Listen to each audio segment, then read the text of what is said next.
Olá, pessoas do meu coração, como é que vocês estão? Sejam muito bem-vindas e bem-vindos a mais um vídeo aqui na Farmácia Literária. E hoje estamos aqui para conversar, para refletir sobre uma obra que eu pensava que era uma coisa e depois no final revelou-se algo completamente diferente, no sentido de eu sentir vontade de voltar ao início para ler à luz de uma nova perspectiva. Mas já vamos conversar sobre tudo isso.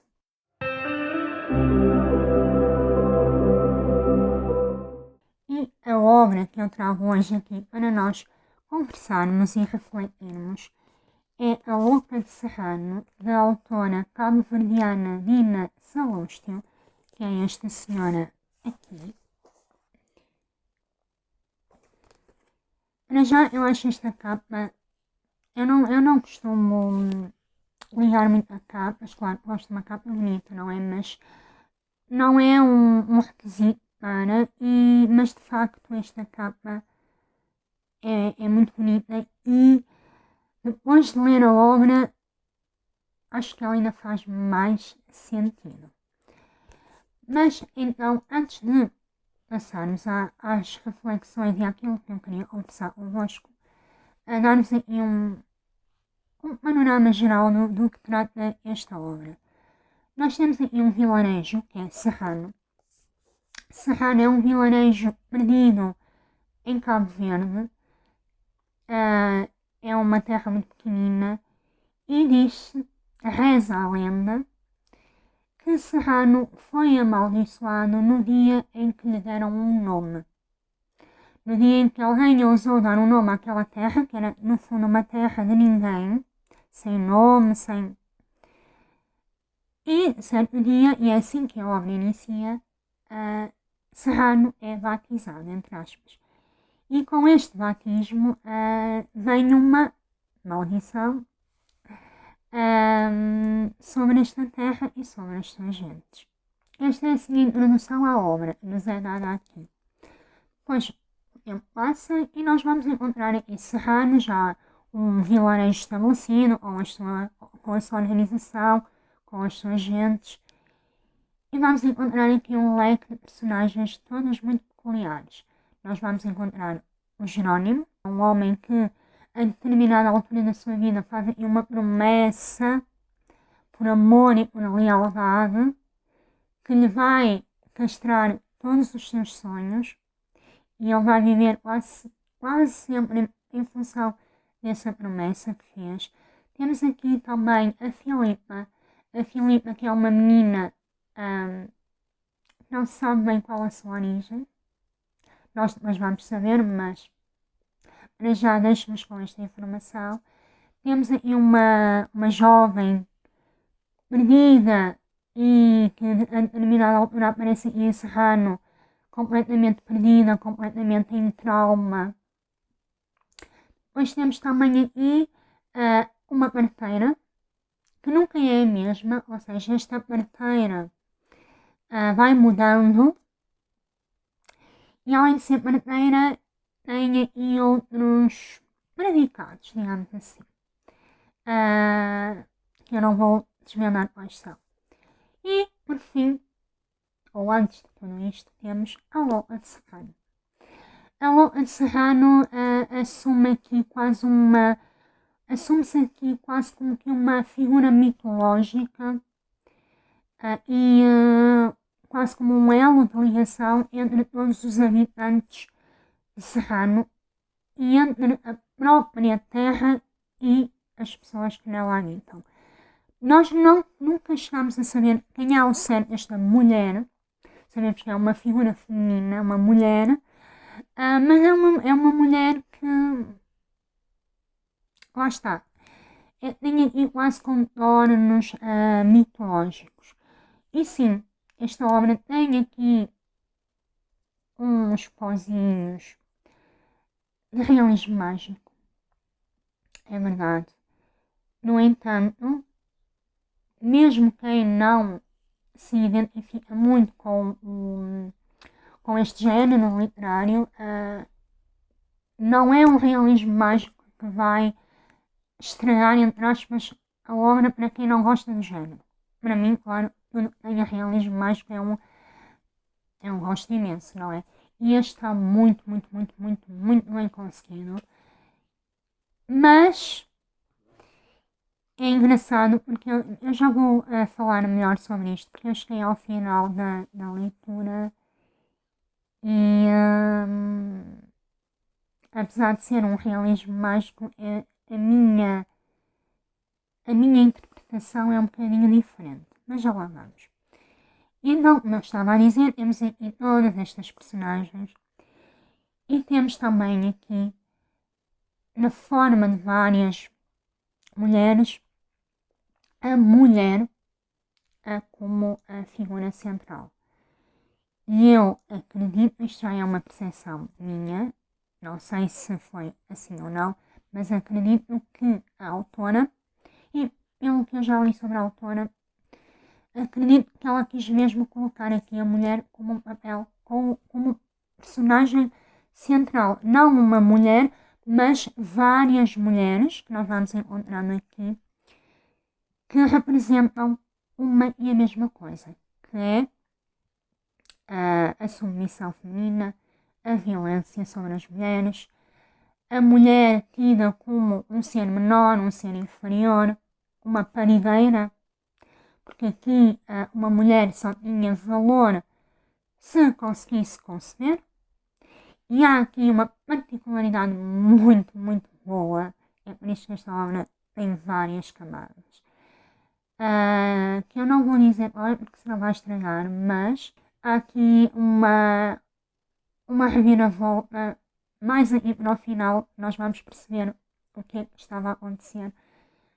Eu achei brutal, achei deliciosa a forma como é quase que como uma vingança, entre aspas, das mulheres de Serrano.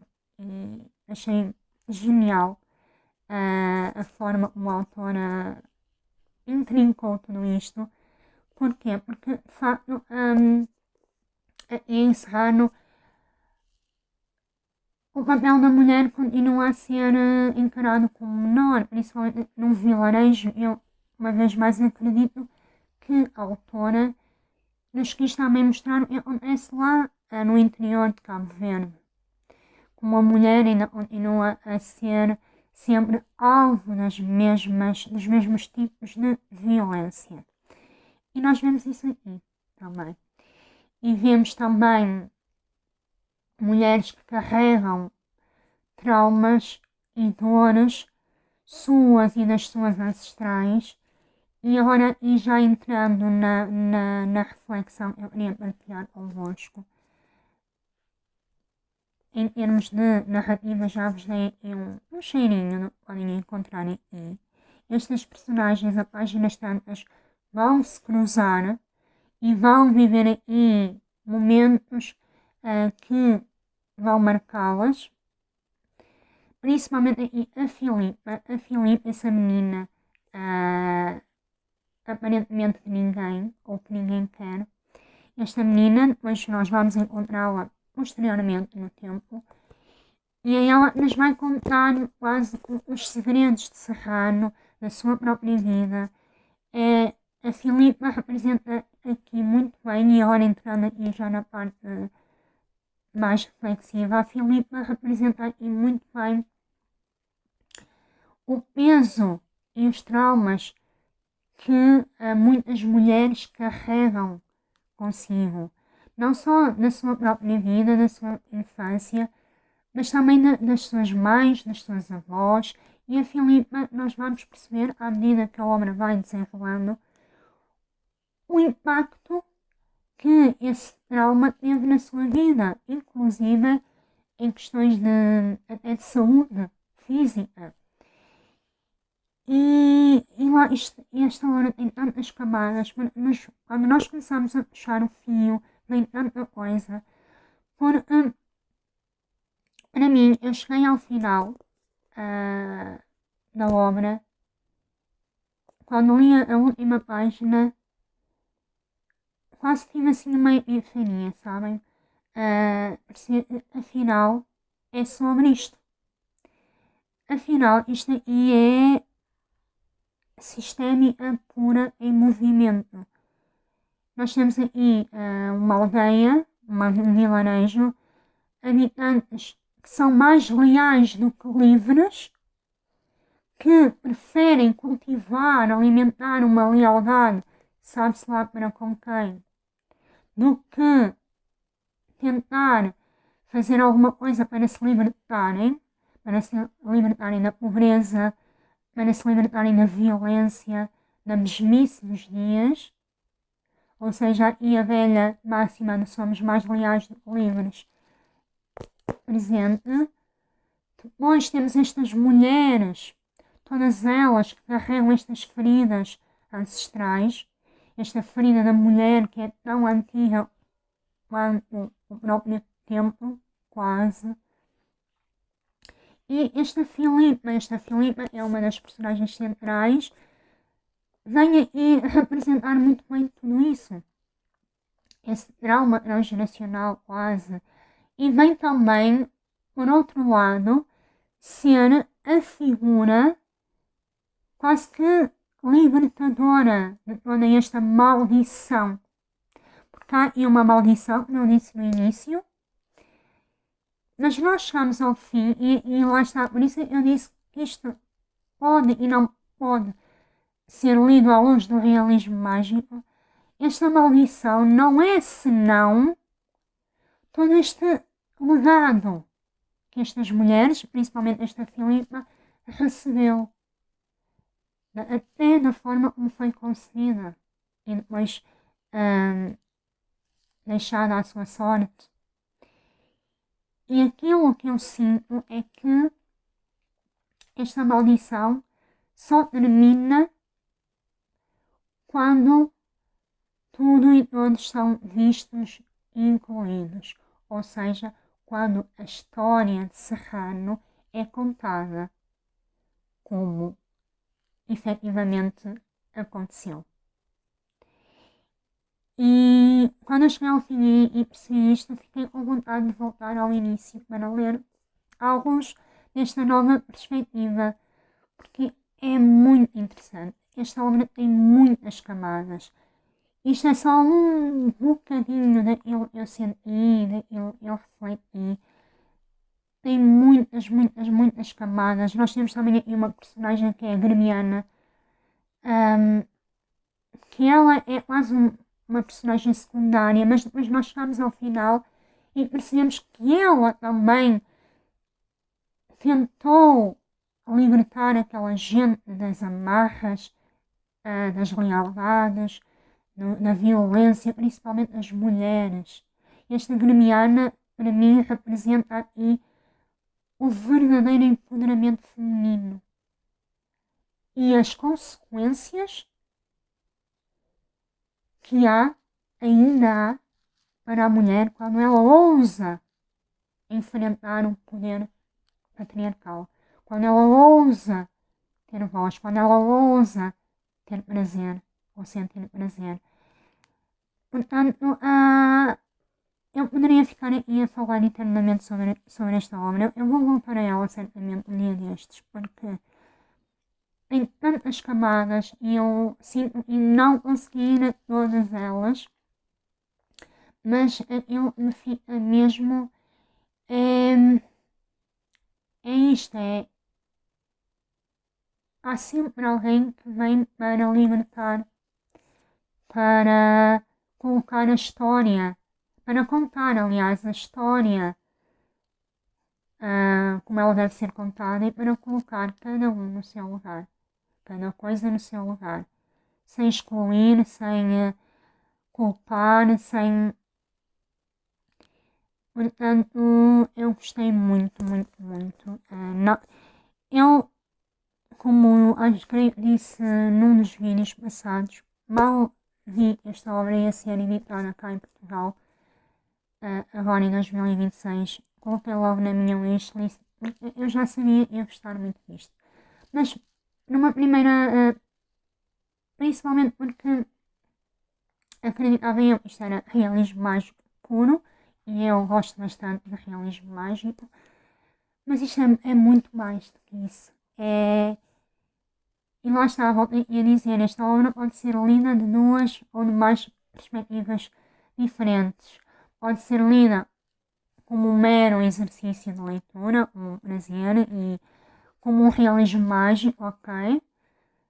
Mas se nós quisermos ir mais longe um bocadinho, nós podemos ler isto à luz de um espelho quase da nossa própria vida, da vida de cada um de nós. Se calhar todas nós e todos nós somos um bocadinho esta Filipe nesta história. Ou, atrevo-me a ir mais longe, se calhar todos nós somos um pouco esta louca de Serrano. Porque se calhar esta figura mitológica, esta figura que ninguém sabe ao certo quem é, se calhar é cada um e cada uma destas personagens. Se calhar é a sua própria alma, a sua própria consciência.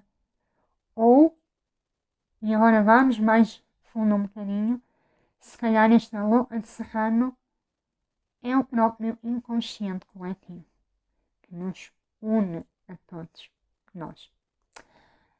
Então aqui esta reflexão desta obra que eu gostei imenso, imenso, imenso.